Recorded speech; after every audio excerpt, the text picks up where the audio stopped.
V septembri minulého roku prepadol čerpaciu stanicu a na úteku postrelil 2 policajtov.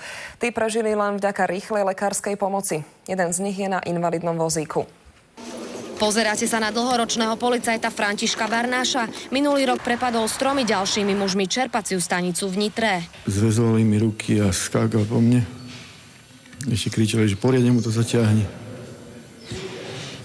Také, kde sú peniaze? S lupom viac než 4 000 eur unikali na starom aute. Zastavila ich policajná hliadka. Vystúpil z voza, chlapi, nebláznite, ja som policajt. Toto.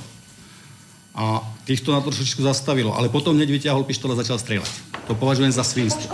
Barnáš dnes vypovedal, že policajtov nechcel postreliť. Vraj strieľal do vzduchu. Podľa obžaloby však bol od policajtov asi 1,5 metra a jeho strely smerovali do brucha. Muži prežili len vďaka rýchlej lekárskej pomoci. Jeden z nich je na invalidnom vozíku. Policajtov, ktorí boli pri zásahu, mimoriadne povýšili. Človek pri takej situácii šokovaný. To nie je len taká bežná vec, že to je každodenné strieľanie takéto skratové. Na také veci človek nemôže zabudnúť. Okrem Barnáša dnes na súde vypovedali i ďalší muži, ktorí s ním prepadli čerpačku. Rozsudok zatiaľ nepadol. Prokuratúra bude žiadať pre policajta, ktorý strieľal na svojich kolegov, výnimočný trest 25 rokov alebo doživotie. Dana Brixová, televízia Markíza. Generálneho riaditeľa Vojenských lesov Štefana Drozda dnes bez udania dôvodu odvolal.